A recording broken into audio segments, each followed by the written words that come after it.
പ്രിയപ്പെട്ട വിദ്യാർത്ഥികളെ, മഴക്കാലം ശക്തമായതോടുകൂടി പല വിധത്തിലുള്ള അസുഖങ്ങൾ നമുക്ക് ചുറ്റും വ്യാപിച്ചിരിക്കുകയാണ്.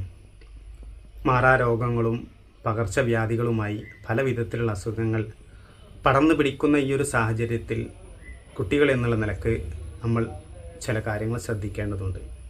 മുതിർന്നവരെക്കാൾ പ്രതിരോധശേഷി വളരെ കുറവും ആരോഗ്യവും കുറവുള്ള ആളുകൾ എന്നുള്ള നിലക്ക് പെട്ടെന്ന് അസുഖങ്ങൾ പിടിപെടാൻ സാധ്യതയുണ്ട്. അതുകൊണ്ട് നമ്മൾ പുറത്തൊക്കെ പോയി കളിക്കാനോ മറ്റേക്ക് പോയി തിരിച്ചു വരുമ്പോൾ നമ്മുടെ കൈകാലുകൾ നന്നായി സോപ്പിട്ട് കഴുകാൻ പ്രത്യേകം ശ്രദ്ധിക്കേണ്ടതുണ്ട്.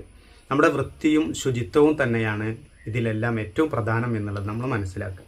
അതുപോലെ തന്നെ നമ്മുടെ വീടും പരിസരവും എപ്പോഴും വൃത്തിയായിരിക്കാൻ നന്നായി നമ്മൾ ശ്രദ്ധിക്കേണ്ടതുണ്ട്. നമ്മുടെ ചുറ്റുഭാഗങ്ങളിലുള്ള സ്ഥലങ്ങളിലൊക്കെ വെള്ളം കെട്ടി നിൽക്കുന്നുണ്ട് എങ്കിൽ അതെല്ലാം ഒഴിവാക്കണം. കൊതുകുകൾ പരക്കാനും അവർക്ക് വളരാനുമുള്ള സാഹചര്യങ്ങൾ അവിടെ ഒരുങ്ങുകയാണ്.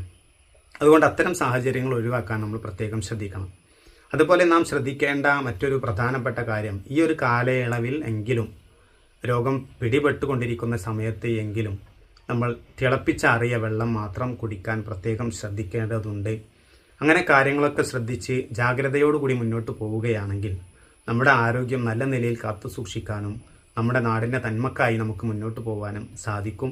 അതിന് സാധിക്കട്ടെ. എല്ലാവരും നന്നായി ശ്രദ്ധിക്കുക. അസുഖങ്ങൾ പിടിപെടുമ്പോൾ എത്രയും പെട്ടെന്ന് തന്നെ ആശുപത്രികളിൽ എത്തിക്കാനും കൃത്യസമയത്ത് ചികിത്സ തേടാനും നമ്മൾ ശ്രദ്ധിക്കുക.